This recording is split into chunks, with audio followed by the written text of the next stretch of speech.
हमारी जो सीरीज चल रही है लैब टेक्नीशियन के लिए, प्रयोगशाला परिचालक के लिए या सहायक शिक्षक विज्ञान प्रयोगशाला के लिए, और जो भी साइंस बेस्ड कॉम्पिटिटिव एग्जाम्स है उसके लिए हमारी साइंस की सीरीज अभी कंटिन्यू है।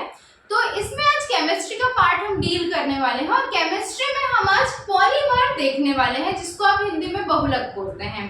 तो कुछ 2-3 क्लासेस में जो है ये पॉलीमर्स कंप्लीट होंगी, हो सकता है थोड़ा ज्यादा लग जाए क्योंकि वीडियो की लेंथ में बहुत ज्यादा नहीं रख रही हूँ, ये पढ़ने में भी थोड़ा सा बोरिंग हो जाता है और पढ़ाने में भी काफी इंटरेस्ट नहीं आता आप लोगों को फिर बाद में।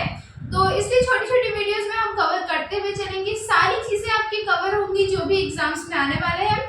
तो बस आप लोग अपना सपोर्ट बना के रखिए, जो लोग भी चैनल में नए हैं वो लोग चैनल को सब्सक्राइब कीजिए, लाइक कीजिए, शेयर कीजिए। भाई आपका सपोर्ट बहुत वैल्यूएबल है मेरे लिए। आप लोग ज्यादा से ज्यादा सब्सक्राइब करोगे, शेयर करोगे, सपोर्ट करोगे तो मेरे लिए भी मोटिवेशन का ये काम करता है। अच्छा, टेलीग्राम ग्रुप जो है हमारा वो ज्वाइन कर लीजिए आप लोग, उसमें बहुत सारी इन्फॉर्मेशन शेयर की जाएंगी अभी धीरे धीरे करके, कुछ कुछ होती है अभी बट स्पीड अप होगा वो। और एक और चीज थी जो इम्पोर्टेंट मेरे को आपसे बात करनी थी, चलो वो मैं बाद में बात करती हूँ। अभी स्टार्ट करते हैं हमारा चैप्टर, ठीक है। केमिस्ट्री का आज हम चैप्टर डील करने वाले हैं पॉलीमर। पॉलीमर, ठीक है, क्या बोलते हैं इसको? पॉलीमर। पॉलीमर का मतलब होता है बहुलक। तो समझते हैं कि पॉलीमर होता क्या है। कोई भी एग्जाम हो, इससे कम 1 से 2 क्वेश्चंस बिल्कुल 100% माने जाते हैं, और जो भी चीजें मैं आपको बताऊंगी वो उन्हीं में से कवर हो जाएंगे, ये बिल्कुल श्योर है। मेरे चैनल में आपको कंटेंट जो है बहुत सुपीरियर क्वालिटी के मिलेंगे, ठीक है। तो पॉलीमर समझते हैं कि होता क्या है, ठीक। इसका जो प्रॉपर डेफिनेशन की मैं बात करूं तो क्या है? At high temperature and pressure many monomer units combine to form polymer, ठीक है।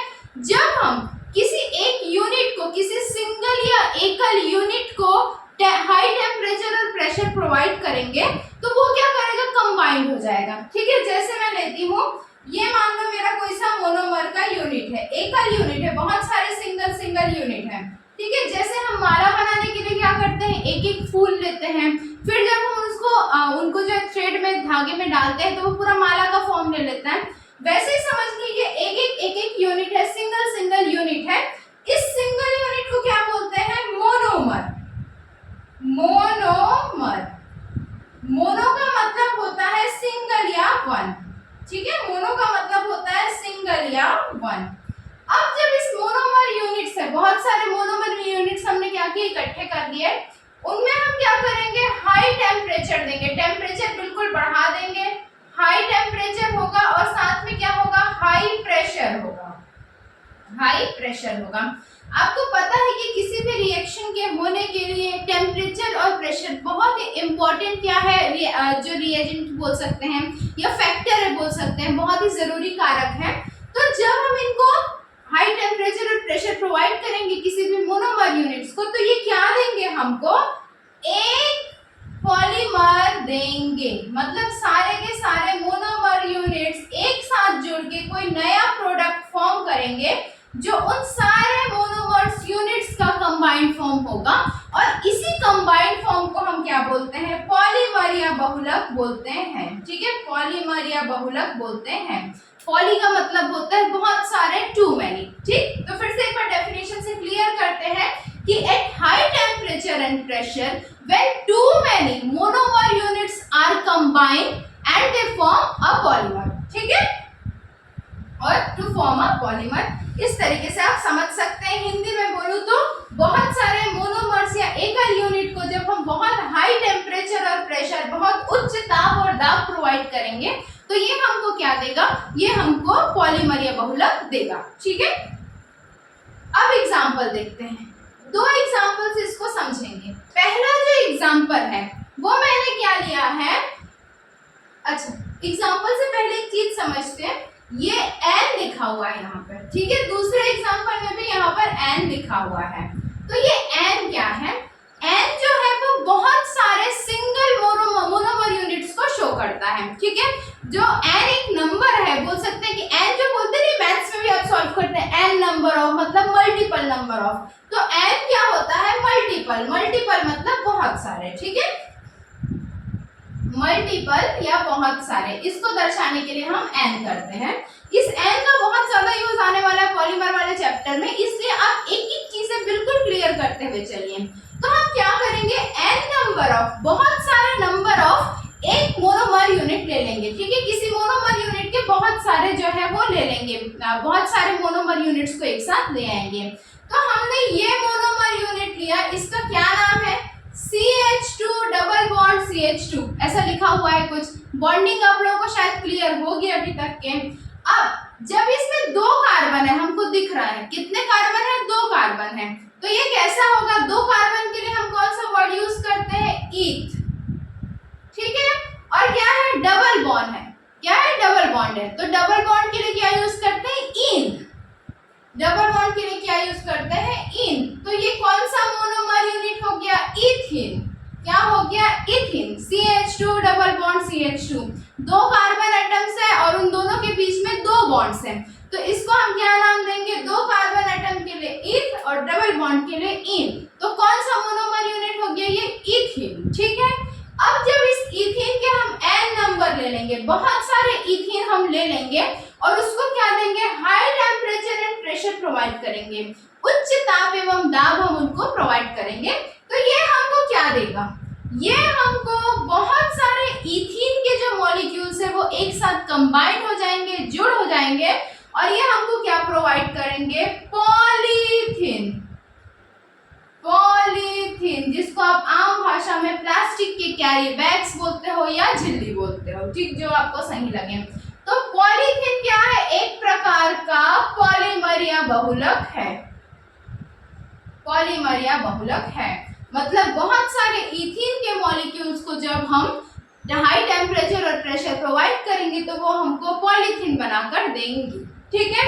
ये आपको ध्यान में रखना है। फर्स्ट एग्जांपल से हमने क्या देखा, एक मोनोमर और एक पॉलीमर भी साथ में देखा। सेकेंड एग्जांपल लेते हैं हम इसी का, किसका, जो हम पढ़ रहे हैं पॉलीमर या बहुलक, उसका सेकेंड एग्जांपल, ठीक है।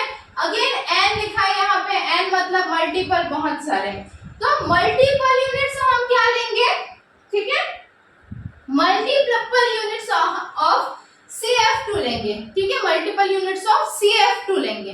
अब CF2 क्या होगा, ठीक है, CF2 क्या होगा, CF2 का मतलब होता है टेट्राफ्लोरोइथीन।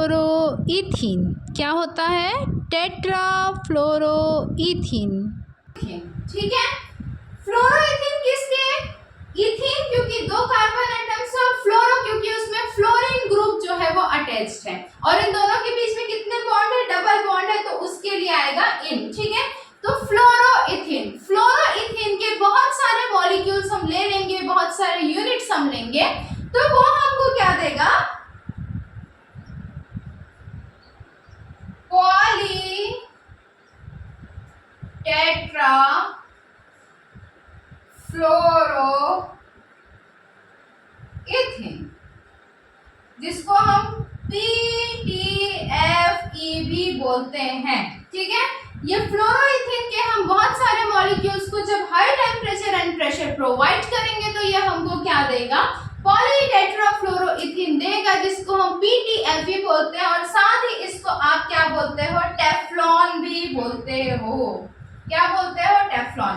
गाड़ियों में जो कोटिंग होती है जिससे बिल्कुल नई तरीके की दिखने लगती है, गाड़ी सर्विसिंग के लिए जब हम देते हैं हमारे व्हीकल्स को, तो वो क्या होता है, टेफ्लॉन की लेयर होती है, ठीक है। इसके अलावा जो नॉन स्टिक कुकवेयर्स जो होते हैं, जो बर्तन जिसमें खाने चिपकते नहीं है, उसमें भी किसकी कोटिंग होती है, टेफ्लॉन की कोटिंग ही होती है। तो टेफ्लॉन के साथ साथ हम इसके क्या क्या करेंगे, यूजेस भी देख लेते हैं कि टेफ्लॉन का हमारे पास क्या क्या यूज है। तो पहला ये कहाँ पर आता है, व्हीकल में पेंटिंग के लिए आता है, ठीक है। व्हीकल्स में पेंटिंग नहीं बोलना चाहिए, लेयर के लिए आता है। ये क्या करता है, रस्ट वगैरह से या एक्सटर्नल एनवायरनमेंट से व्हीकल को प्रोटेक्ट करता है, व्हीकल की लेयर में आता है। और किस में आता है, non stick cookware. Non stick जो बर्तन होते हैं उनमें भी कौन सा पॉलीमर यूज किया जाता है, पॉलीटेट्राफ्लोरोइथीन या PTFE या टेफ्लॉन जो है वो यूज किया जाता है। वेरी इंपॉर्टेंट 5 स्टार पॉइंट है। टेफ्लॉन तो हर एग्जाम का बिल्कुल फेवरेट क्वेश्चन है कि टेफ्लॉन का मोनोमर यूनिट क्या है, फ्लोरोइथीन है। ठीक है, फ्लोरोइथीन को जब हम हाई टेम्परेचर और प्रेशर देंगे तो ये क्या देगा हमको, पॉलीटेट्राफ्लोरोइथीन देगा।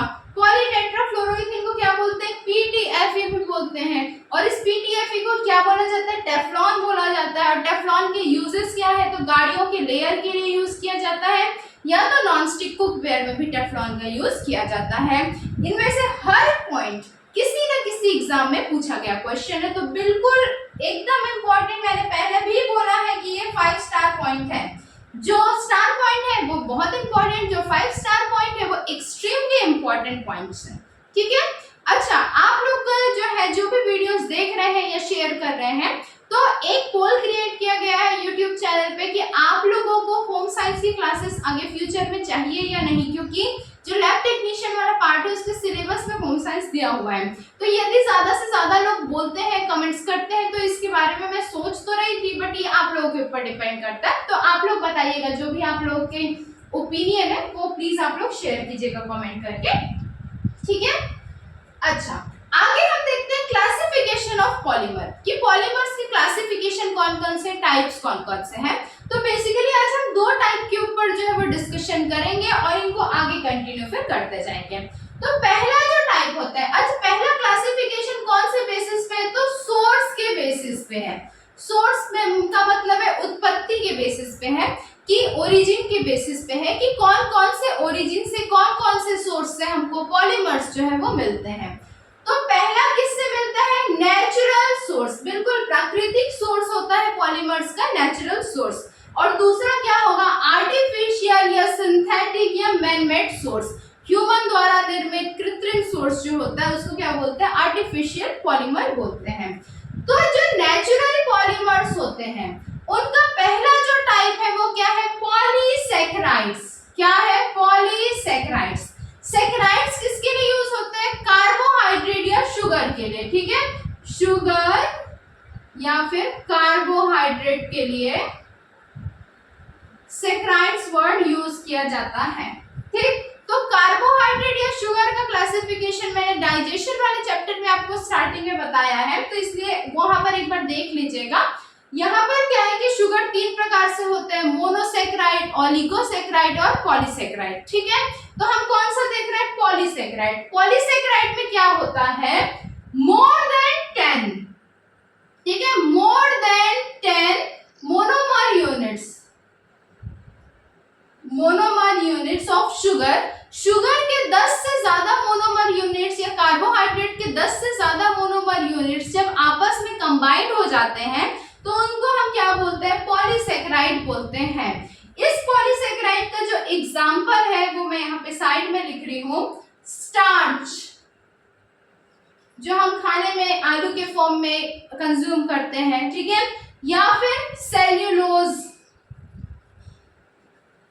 ये सब किसका एग्जाम्पल है, पॉलीसैकेराइड का एग्जाम्पल है। और पॉलीसैकेराइड किस प्रकार के पॉलीमर से किस प्रकार के बहुलक है, तो नेचुरल पॉलीमर या प्राकृतिक बहुलक इनको कहा जाता है। दूसरा जो पॉइंट है हमारा, ठीक है, या दूसरा नेचुरल पॉलीमर क्या है, प्रोटीन है। क्या है, प्रोटीन है। प्रोटीन का मोनोमर क्या है, प्रोटीन का मोनोमर क्या है, तो प्रोटीन का जो आपका मोनोमर है उसको आप क्या बोलते हो, अमाइनो एसिड्स। अमाइनो एसिड्स, बहुत सारे अमाइनो एसिड्स मिलके प्रोटीन का फॉर्मेशन करते हैं। और ये प्रोटीन क्या होते हैं, हमारे बॉडी के मेन स्ट्रक्चरल पार्ट होते हैं, हमारे बॉडी के सेल फॉर्मेशन में हेल्प करते हैं, कोशिकाओं के निर्माण में सहायता करते हैं। ठीक है, ये जो अमाइनो एसिड्स है, ठीक, ये जो अमाइनो एसिड्स है ये आपस में एक दूसरे के साथ, एक मिनट पेन चेंज कर लेते हैं, ये अमाइनो एसिड्स आपस में एक दूसरे के साथ पेप्टाइड बॉन्ड से कनेक्टेड होते हैं। बिल्कुल पूछा हुआ क्वेश्चन है कि अमाइनो एसिड्स या प्रोटीन्स में कौन सा बॉन्ड पाया जाता है, तो पेप्टाइड बॉन्ड जो है वो पाया जाता है। ठीक है, सेम यदि हम पॉलीसैकेराइड्स की बात करें तो इसमें मैं कहाँ पे लिखूं, यहाँ पे लिख देती हूँ, ये आप लोग थोड़ा सा नोट कर लीजिएगा, जगह का शॉर्टेज है। पॉलीसैकेराइड्स या ग्लूकोज में ग्लाइकोसिडिक बॉन्ड पाया जाता है, ग्लाइकोसिडिक बॉन्ड, ठीक है। और प्रोटीन्स में कौन सा बॉन्ड पाया जाता है, पेप्टाइड बॉन्ड पाया जाता है, ठीक। नेक्स्ट जो है नेचुरल पॉलीमर की मैं बात करूं तो अगला कौन सा है, न्यूक्लिक एसिड। क्या है, न्यूक्लिक एसिड। तो न्यूक्लिक एसिड कौन कौन से है भाई हमारे पास, डीएनए है और क्या है, आरएनए है। ये क्या है, जेनेटिक मटेरियल होते हैं। डीएनए और आरएनए क्या होते हैं, जेनेटिक मटेरियल होते हैं। हमारे जीन्स का, हेरिडिटरी कैरेक्टर्स का एक जनरेशन से दूसरे जनरेशन में ट्रांसफर करने का काम इनका होता है। ह्यूमंस में, इंसानों की मैं बात करूं तो इंसानों में किस प्रकार का डीएनए पाया जाता है, तो बी डीएनए या बीटा डीएनए जो है वो इंसानों में पाया जाता है। और ये कैसा होता है, डबल स्ट्रैंडेड होता है, डबल स्ट्रैंडेड, 2 स्ट्रैंड्स होते हैं उसमें। इस प्रकार से जो दिखता है इसका स्ट्रक्चर होता है। देखो मेरी जो क्लास है उसमें हम एक इंफॉर्मेशन से दूसरे इंफॉर्मेशन की तरफ हमेशा जाते हैं, तो बिल्कुल यहाँ पे आपको जो बहुत सारी चीजें जो है सीखने को मिलेंगी और सारे के सारे कॉम्पिटिटिव एग्जाम के पॉइंट से बहुत इंपॉर्टेंट है। अननेसेसरी चीजें या बहुत एक्स्ट्रा मैं आपको नहीं बताऊंगी, क्योंकि जिसका कोई यूज नहीं है उसका मतलब नहीं है, ठीक है। जिस लेवल का एग्जाम हम दे रहे हैं ये आपका 9th 10th होते हुए 11th 12th का लेवल जो है वो टच कर रहा है, और इसमें सारी चीजें कॉम्पिटिटिव एग्जाम्स में आने वाली हर चीज कवर हो जाएगी। जैसे एक क्वेश्चन पूछा जाता है कि most common type of DNA found in humans, तो क्या है, बीटा डीएनए जो होता है। इंसानों का, ह्यूमंस का डीएनए कैसा होता है, तो डबल स्ट्रैंडेड होता है। ये सारी चीजें आपको एक एक करके क्लियर होती जाएंगी, आपसे क्वेश्चंस बनने लगेंगे। यहाँ पे मैं बात करती हूँ आरएनए की। आरएनए को मैं थोड़ा सा इस साइड में शिफ्ट कर देती हूँ अभी, नहीं इधर ही रखते हैं, ठीक है। आरएनए को इधर ही रखते हैं। आरएनए कितने टाइप्स के होते हैं, तो 3 टाइप्स के होते हैं, 3 टाइप्स के होते हैं आरएनए। डीएनए और आरएनए का फुल फॉर्म आप लोग कमेंट करके बताएंगे, क्योंकि मेरे को उम्मीद है कि आपको मालूम है डीएनए और आरएनए का फुल फॉर्म क्या है। आरएनए कितने टाइप के होते हैं, 3 टाइप के होते हैं। पहला क्या होगा, आरएनए, दूसरा क्या होगा, टीआरएनए, और तीसरा क्या होगा, एमआरएनए। आरएनए को हम राइबोसोमल आरएनए बोलते हैं। क्या बोलते हैं, राइबोसोमल आरएनए बोलते हैं। टीआरएनए को हम क्या बोलते हैं, ट्रांसफर आरएनए बोलते हैं। और एमआरएनए को क्या बोलते हैं, मैसेंजर आरएनए बोलते हैं, ठीक है। आरटीपीसीआर कोविड के टाइम पे बहुत ज्यादा जो है वो फेमस था, तो इस टेक्निक के बारे में भी हम लोग डिटेल में देखेंगे, और वो कहीं ना कहीं आरएनए से रिलेटेड है, ठीक है। तो ये चीज भी आपको ध्यान में रखना है। अभी मैं बताऊंगी तो हम आउट ऑफ टॉपिक हो जाएंगे, तो वो नहीं करते हैं, टॉपिक पे वापस आते हैं, लेकिन इसके बारे में भी सारी चीजें जानेंगे, ठीक। तो हमने क्या क्या देखा अभी तक, पॉलीसैकेराइड्स देखे जो कि नेचुरल पॉलीमर है। पॉलीसैकेराइड्स किससे बनते हैं, शुगर या कार्बोहाइड्रेट के 10 से ज्यादा मोनोमर यूनिट्स को यदि मैं मिला दूं तो क्या बनते हैं, पॉलीसैकेराइड्स बनते हैं। साथ ही हमने क्या देख लिया कि इसमें कौन सा बॉन्ड पाया जाता है, पॉलीसैकेराइड्स में या शुगर में या कार्बोहाइड्रेट्स में, तो ग्लाइकोसिडिक बॉन्ड जो है वो पाया जाता है। दूसरा नेचुरल पॉलीमर हमने देखा क्या था, प्रोटीन। प्रोटीन का मोनोमर यूनिट क्या है, एकल यूनिट क्या है, तो अमीनो एसिड्स जो है वो प्रोटीन्स के एकल यूनिट है। एसेंशियल और नॉन एसेंशियल अमीनो एसिड्स के बारे में भी मैं बायोलॉजी सेक्शन में आपको बताऊंगी, ठीक है। प्रोटीन्स के बीच में कौन सा बॉन्ड पाया जाता है, तो पेप्टाइड बॉन्ड पाया जाता है। पेप्टाइड बॉन्ड और ग्लाइकोसिडिक बॉन्ड ये दोनों एग्जाम में आया हुआ क्वेश्चन है। तीसरा नेचुरल पॉलीमर, ये तो डायरेक्ट क्वेश्चन पूछा गया था कि which of the following is a natural polymer, तो इसमें न्यूक्लिक एसिड जो था वो सही आंसर था। एग्जाम का एक्चुअली में कौन से एग्जाम में आया था ये मैं थोड़ा सा याद नहीं कर पा रही हूँ, बट हाँ ये किसी एग्जाम का क्वेश्चन जरूर है, ठीक है, इसी लेवल के एग्जाम का क्वेश्चन है। फिर न्यूक्लिक एसिड में हमने क्या क्या देखा, डीएनए और आरएनए देखा। डीएनए कैसे होते हैं, इंसानों के डबल स्ट्रैंडेड होते हैं। सबसे कॉमन टाइप का कौन सा डीएनए होता है, बी डीएनए, जिसको हम बीटा डीएनए बोलते हैं, ठीक है। नेक्स्ट हमने देखा आरएनए। आरएनए ज्यादातर प्लांट वायरसेस का जेनेटिक मटेरियल होता है, इंसानों में नहीं पाया जाता है। आरएनए के टाइप्स हमने देखे कि 3 टाइप्स होते हैं rRNA, tRNA और mRNA। rRNA को हम क्या बोलते हैं? राइबोसोमल आरएनए बोलते हैं क्योंकि इसमें राइबोसोम प्रेजेंट होता है। tRNA का क्या मतलब होता है? Transfer RNA. और mRNA का क्या होता है? मतलब मैसेंजर आरएनए होता है।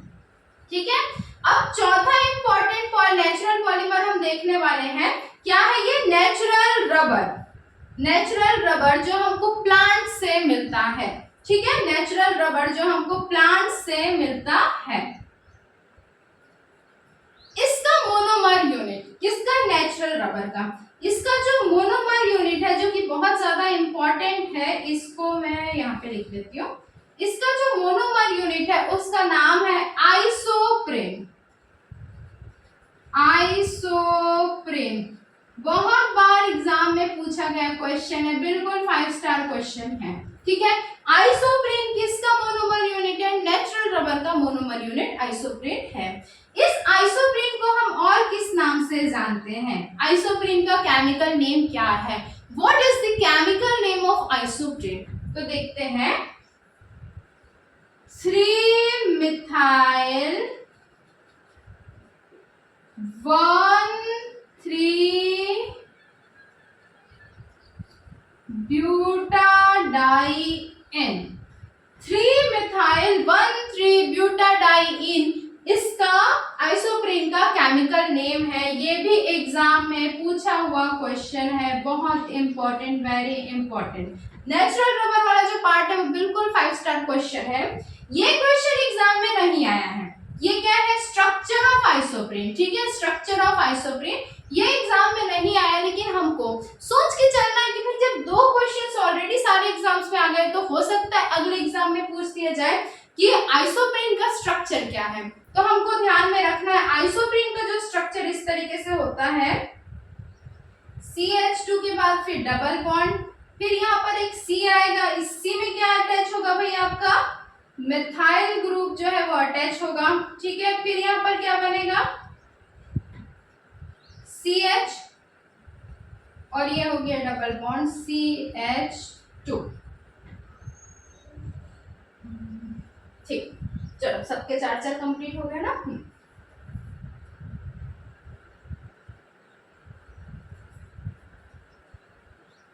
इस कार्बन के 4 बॉन्ड कंप्लीट है, ये तो मैंने ऐसे लिख लिया है।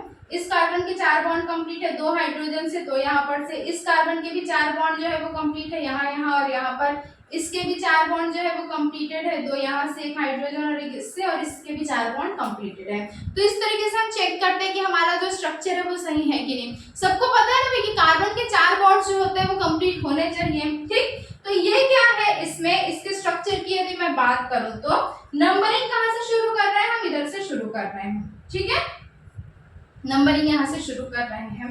तो क्या हो रहा है इसमें? 1 2 3 और ये 4 कार्बन हमने ले लिए।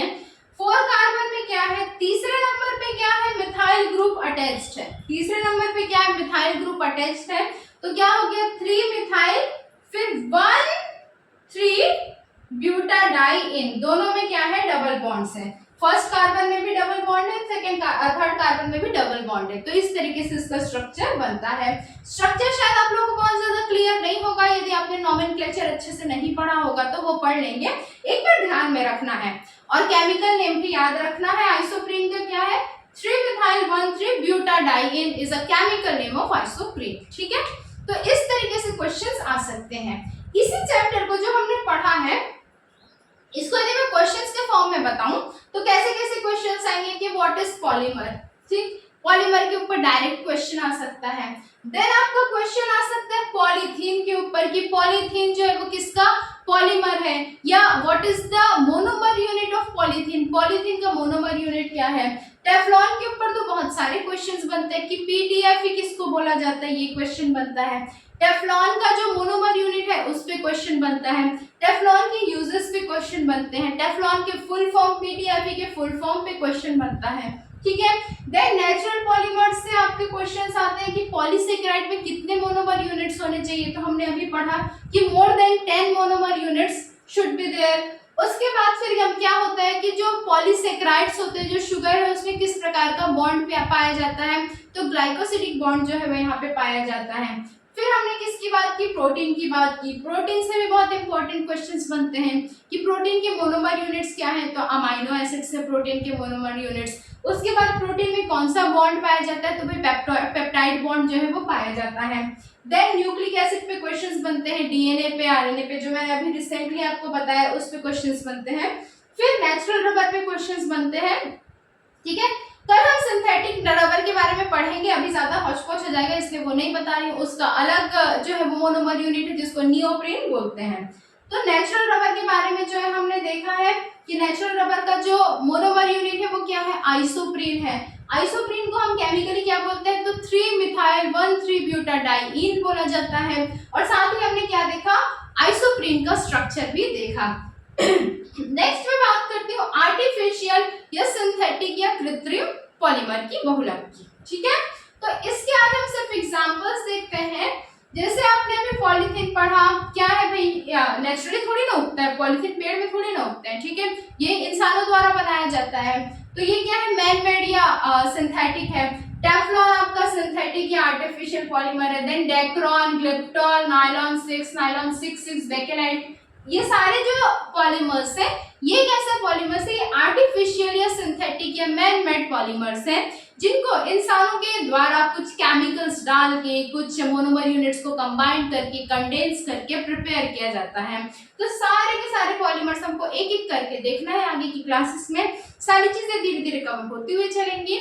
जो भी आपको डाउट्स है आप कमेंट सेक्शन में कमेंट करके क्लियर कर लीजिए। तो मिलते हैं अगली क्लास में। हाँ, अपना सपोर्ट बिल्कुल बना के रखिए भाई, कंजूसी मत कीजिएगा। मैं अपना 100% दे रही हूँ, तो आप लोग भी मेरे को थोड़ा सा सपोर्ट कीजिए, अच्छा लगेगा। ठीक, चलो मिलते हैं अगली क्लास में। Okay bye, take care.